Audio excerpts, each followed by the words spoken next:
তুমি আজীবন এই মৈত্রী রক্ষা করার কথা দিয়েছিলে, কিন্তু তুমি সব ভুলে গেলে ধ্রুপদ।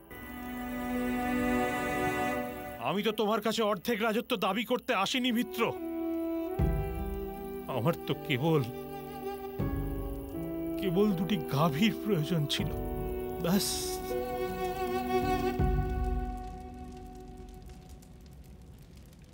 এই ব্রাহ্মণকে 10টি গাভী দান করা হোক। ধ্রুপদ, আজ এই সিংহাসনের জন্য তোমার এত দম্ভ ধ্রুপদ।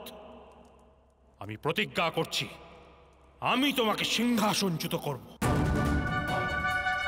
তুমি আমার শিক্ষার অপমান করেছ, তুমি আমার বিদ্যার অপমান করেছ।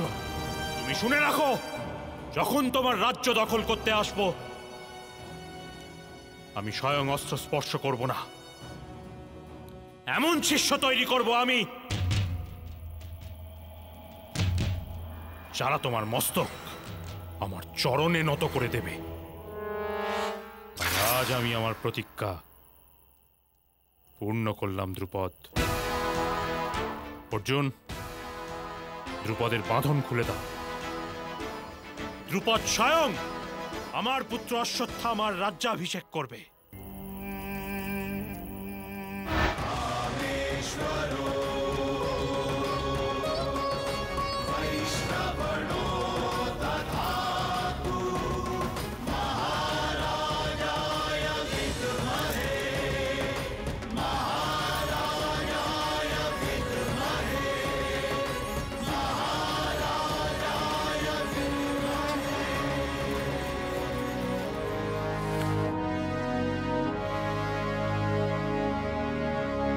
আমি তোমার কাছে এসেছিলাম আমার পুত্রের পান করার জন্য একটু দুগ্ধের আশায়, কিন্তু তুমি তো আজ আমার পুত্রকে দুগ্ধ স্নান করিয়ে দিলে ধ্রুপদ। আমার যে স্থিতি হয়েছিল, তোমার সে স্থিতি আমি কখনোই হতে দেব না। আমি এই বিজিত রাজ্যের অর্ধেক অংশ তোমাকে ফিরিয়ে দিলাম। কাম্পিল্য নগরীতে গিয়ে অর্ধেক পাঞ্চালের উপর শান্তিতে রাজত্ব করো। এমনিতেও তোমার কোনো পুত্র নেই, তুমি বরং আমার পুত্র অশ্বত্থামাকেই নিজের পুত্র জ্ঞান করে রাজত্ব করায় সহায়তা করো মিত্র। আর সবকিছু ভুলে গিয়ে আজ আবার আমার মৈত্রী গ্রহণ করো।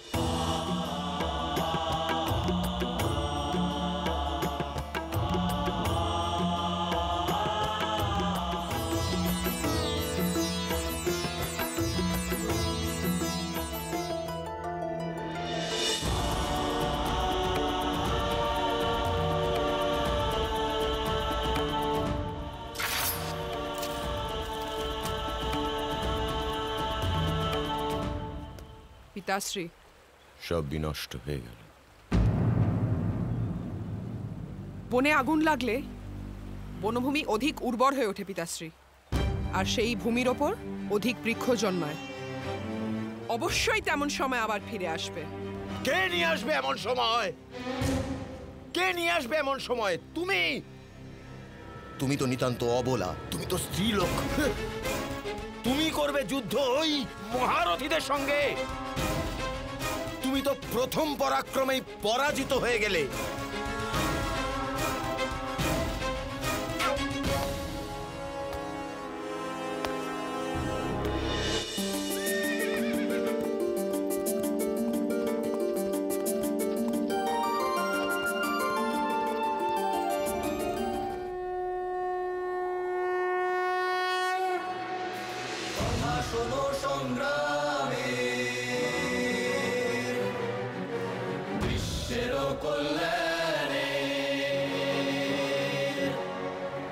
দ্বন্দ্ব করো অথবা পরাজয় স্বীকার করো। দুর্যোধন, পরাজয় তো।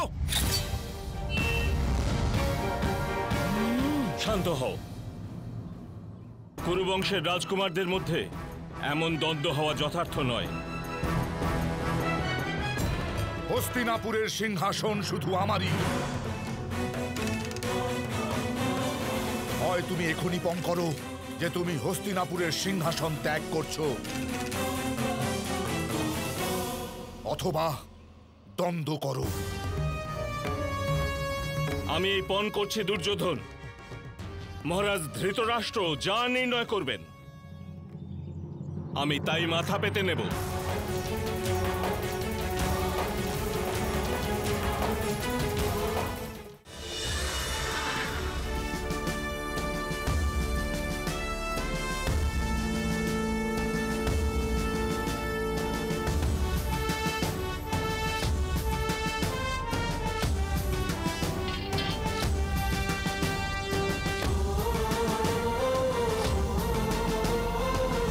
প্রণিপাত মহারাজ, আপনার আশীর্বাদে আমরা বিজয়ী হয়ে ফিরেছি। গুরুদক্ষিণার কর্তব্য পূর্ণ করেছি। কল্যাণ হোক। তোমার এই কার্যে মহারুদ্র নিশ্চয়ই অত্যন্ত আনন্দ লাভ করেছেন। কি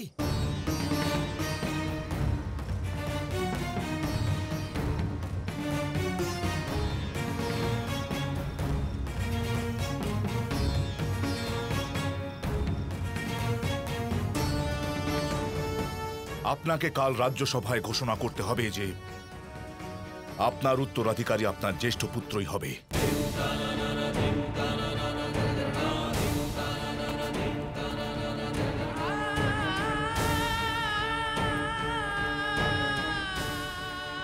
কিভাবে পুত্র? যে কোনো একটা পথ বলে দাও আমায়, কিভাবে? পথ খোঁজার কি বা প্রয়োজন আছে? আপনি তো রাজা। রাজার সম্মুখে কিছু বলার অধিকার কার আছে? রাজা সর্বদা স্বতন্ত্র হয় পুত্র। ব্যভিচারী হতে পারে না। যদি আপনি কাল রাজ্যসভায় যুধিষ্ঠিরকে যুবরাজ ঘোষিত করেন, তাহলে আমি বিদ্রোহ করব না।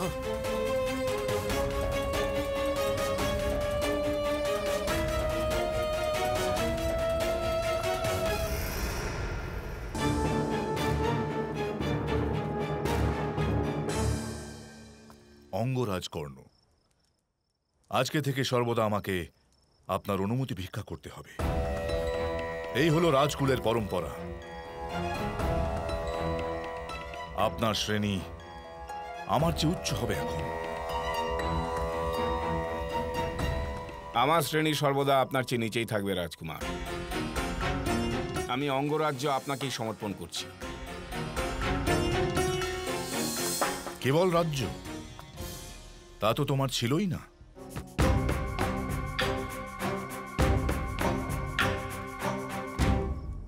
আমার সমর্পণের পরীক্ষা নিচ্ছেন রাজকুমার।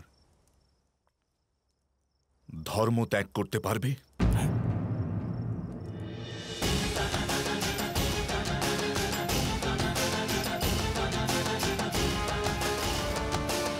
ধর্ম ত্যাগ করে কারো কখনো কোনো রকম লাভ হয়নি রাজকুমার। আমি আমার উত্তর পেয়ে গেছি। কিন্তু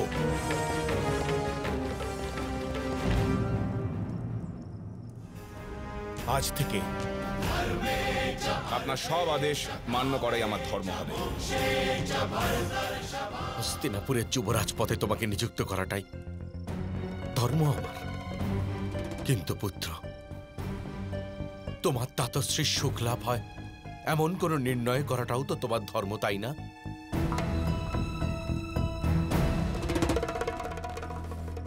যদি তুমি স্বয়ং দুর্যোধনের জন্য তোমার প্রাপ্য যুবরাজের পদ ত্যাগ করো, তবে তবে আমার ধর্মও রক্ষা হবে, আমার সুখও বজায় থাকবে।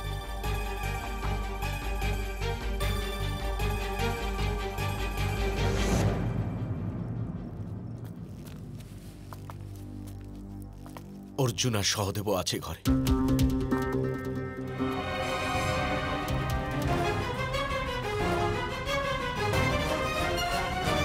আপনার প্রত্যেক বাক্য জ্যেষ্ঠ ভ্রাতার জন্য আদেশ, আমাদের সব ভ্রাতার জন্যই আদেশ।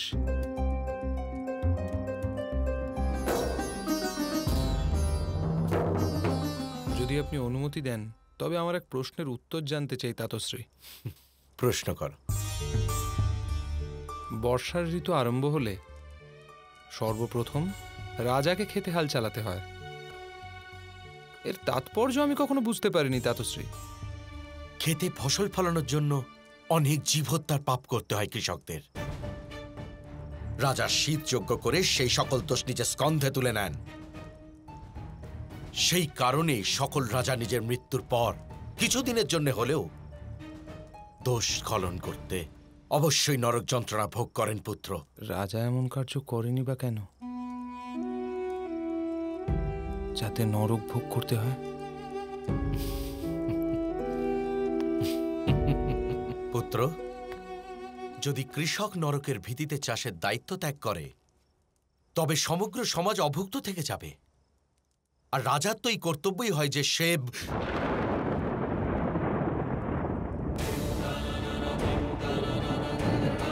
রাজা কি অন্য কোনো ব্যক্তিকে দিয়ে শীত যজ্ঞ করিয়ে নিজে নরকবাস থেকে মুক্তি পেতে পারেন না?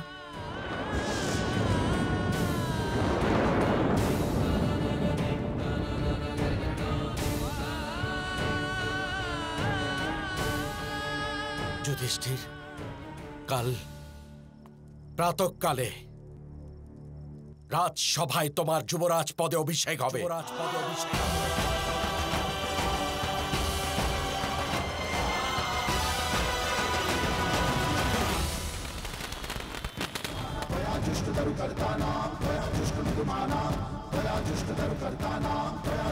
আসন গ্রহণ করো।